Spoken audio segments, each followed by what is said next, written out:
Hello and welcome back to Misfit Media. I'm your host Delta and my pronouns are Viva Vis. And in this episode I'm going to be reacting to a Tumblr blog that has since been archived about asexual privilege. And I'm doing this because this asexual privilege idea is still kind of around. This blog has a checklist of things that make asexual people privileged. There's also a sidebar on the blog that says, I don't believe there's actually such a thing as asexual privilege. The blog's name and the asexual privilege checklist are a tongue-in-cheek response to this sexual privilege checklist. I know no one's going to actually acknowledge that I said this. I've said it a million times before after all, but it's worth a shot. So this is already kind of bullshit. Maybe this person doesn't believe there's an asexual privilege, but a lot of other people do. And especially back in the day, there were so many more people who attacked us for our supposed privilege. Also, just a disclaimer, I guess. When this blogger uses the term sexual, it means Z-sexual or allosexual. But back in the day, the term sexual was used to mean people who are not on the asexual spectrum. So just to explain that, and above that there's also a thing that says the point of the blog is the following. First, there's no such thing as sexual privilege. Yes, there is, because Z-sexual people do not experience asmisia, and not experiencing asmisia is a privilege. Doesn't mean you don't have any other struggles, it just means you are not experiencing a certain type of oppression. Second, cisgender hetero people are not queer whether or not they are asexual. Yes, they are, because asexual is inherently a queer experience. Third, demisexuality, quote-unquote, is a bullshit orientation, quote-unquote, that is nothing more than thinly veiled slut-shaming. That's absolutely bullshit as well, because I've never seen a demisexual person talk badly about other people. Sure, you can slut-shame yourself, but like, even if that was the case, you don't even get to shit on other people for slut-shaming themselves. So, before I get into the checklist, there's also a thing introducing the blogger. So it says about the blogger: I am a very angry queer person who is tired of the following things. Cisgender straight people calling themselves queer. Again, cis straight people can be queer. The idea that only being attracted to someone who you're in a relationship with is subversive. It's not even the definition of demisexuality, but okay. The idea that queer sexuals are somehow privileged over straight asexuals. This sounds like Oppression Olympics bullshit, but straight asexuals don't even have straight privilege, because straight privilege is inseparable from Z privilege. You can't be asexual and have straight privilege even if you're a heteromantic or something, because straightness and Zness are considered to be basically the same thing. An asexual person's straightness is going to be invalidated by Z straight people, or by non-queer people as a whole. I mean, yes, there are things that straight asexual people will never experience that gay people of any kind do, but it's not Oppression Olympics. It's just not. Then it says, some facts about me. I'm pansexual, not demisexual, even though I have no sexual interest in people I'm not in relationships with. I mean, good for you. You could have just stopped at I'm pansexual rather than distancing yourself from an orientation that you hate. I do not think this makes you better than anyone else. Why are you saying that if you don't think that makes you better than anyone else? Because demisexuals don't think that. No one ever said that. I'm a male assigned at birth, gender fluid androgyne who prefers to be called AMR. Now let's get into the asexual privilege checklist. So I don't know if you've ever seen these checklists before about actual privileges, like cis privilege or whatever, and it's just a bunch of statements that kind of make this privilege more obvious. So this is what this is supposed to be. As I said before in the sidebar, apparently A doesn't believe in asexual privilege, but I know that a lot of people agree with this bullshit. And these list is actually a list of things that A believes, seemingly, because A defends them on their blog all the time, but just wouldn't call them privilege, I guess. So, number 1, because I am asexual, I don't have to worry about being called a slut. If someone does call me a slut anyway, it doesn't matter because I know that they're wrong. Asexuals can be called sluts. This just stems from the misconception that asexuals do not have sex. Did you know that asexual sex workers exist? Did you know that asexual people who are sex favorable exist?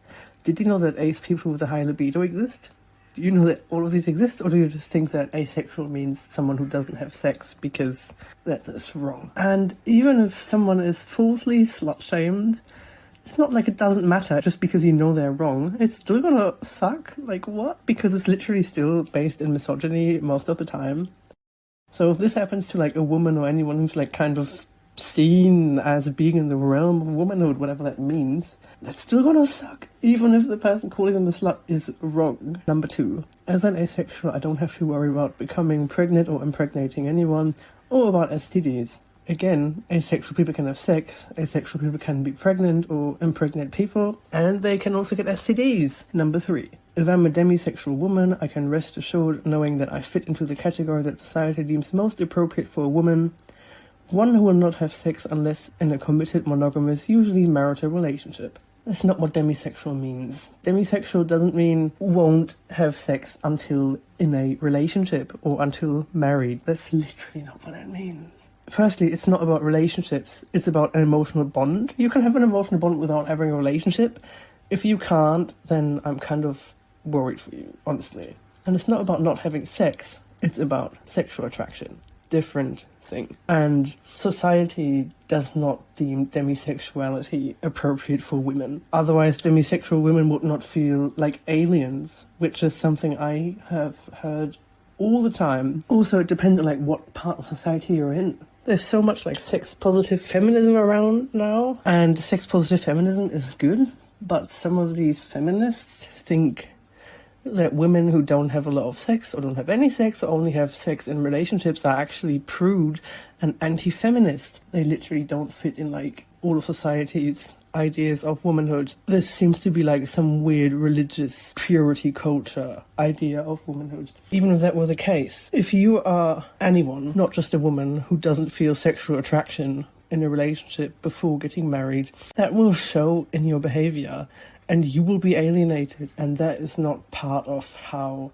you are supposed to be. You are supposed to experience sexual attraction. That's where the whole purity culture thing comes in as well, because sexual attraction is the temptation, but apparently if you don't have that temptation, there's something wrong with you. Number 4, while I may be made fun of or shunned by individual people, I don't have to worry about being systematically discriminated against for my sexual orientation the way queer people do. For example, no country has laws that make it okay to sentence asexuals to death. I mean, again, the opposition of asexual versus queer is wrong because asexuality is queer. And asmisia is not an individualized problem. It is a structural problem. It is a systemic problem. Asexual conversion therapy exists. Great. There may not be countries sentencing people to death for being asexual. But again, it's not oppression Olympics. Like, asexual oppression is very much real. There's conversion therapy, there's death threats, there's corrective rape, there's all kinds of horrible shit happening to ace people, like medical discrimination and being kicked out for not fulfilling a certain role and all that kind of shit. Like, that happens to asexuals. Number 5, I'm not considered a bad influence on children because of my sexual orientation. This is kind of funny because usually these ace exclusionists are also the same people who consider it talking about your sex life if you say that you're asexual, even though you're just stating your sexual orientation. So if people think that stating your sexual orientation when it's not straight is talking about your sex life, you will be considered a danger to kids because you can't talk about your sex life with kids. And they consider everything that is not heterosexual and heteroromantic to be a danger to kids because they consider queerness to be dangerous to kids. And this makes it very clear to me that this person has never actually spoken to an ace person. Number 6, I can obtain access to queer-only spaces without experiencing the discrimination and oppression that queer people experience. No. Even now, there are many queer spaces that won't accept asexuals, despite facing very similar oppression to other queer people. And especially back in the day, asexuals were so pushed out of any kind of queer space. Like, we were not readily accepted, and people like the person who runs this blog were part of it. Ace exclusion, asmisia, was so common within queer communities. We were not readily accepted into queer communities, despite experiencing a literal type of anti-queerness. Number 7. If I'm heteroromantic, I am free to ignore my straight privilege, even though I only have relationships with men if I'm a woman, or women if I'm a man. Another bullshit take, because asexuals do not have straight privilege, because straight privilege is intertwined with Z sexuality and also Z romanticism. a straight ace person or a straight AWA person does not have straight privilege. There are things that gay people of any kind will experience that they don't experience, which I have said before, but it's not oppression Olympics. 8. I can employ words like privilege and oppression to gain control of social justice discussions without knowing what they actually mean in a non-Tumblr social justice context. What the fuck does that even mean? Like, ace people can't... Like, yeah, of course, anyone can misuse those terms, or just simply use those terms, but ace people get shit for it. And the fact that most of us do not come from Tumblr makes it even more wild. Number 9. When queer people tell me that I am not entitled to call myself an anti-LGBTQ slur, I can quote the dictionary definition of that slur at them to support my case. I do not understand. Loads of ace people have been called anti-queer slurs. If people are called these slurs and they are queer, they can reclaim those slurs. And what's this dictionary definitions about? Because they don't support our case. Like, if you look at the dictionary definition of a slur, they will just only be for gays and only be for lesbians, not even be for bi people, not for trans people, not for genderqueer people, not for anyone who isn't like cis, mono, Z, gay. So, what the fuck? Because if you look up the definition for the F slur, it literally just says it's a slur for gay men. This would not support the case of an asexual calling themselves the F slur, even if they can reclaim it. I don't know where I got this from, because it's clearly bullshit.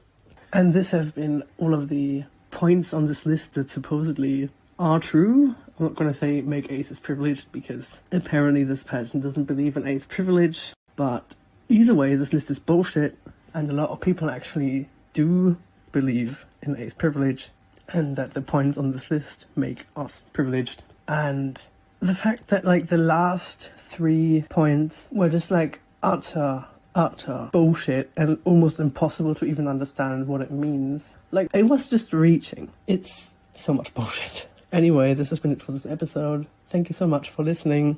If you enjoyed this episode, or even this entire podcast, please consider giving me a 5-star review on Spotify or Apple Podcasts. Apparently, because it's a new year, you can resubmit your rating on Spotify. So if you rated Misfit Media last year, please do it again. Even if you don't listen on Spotify or Apple Podcasts, if you have access to those apps, please do it. It would really help me out. And if you would like to join the Misfit Media Discord server, or follow me on social media, send me anonymous questions, send me voice messages, and read the podcast transcripts, I will put a link tree in my description where you can find all of that. Thank you so much for listening, and I will see you next time. Be safe.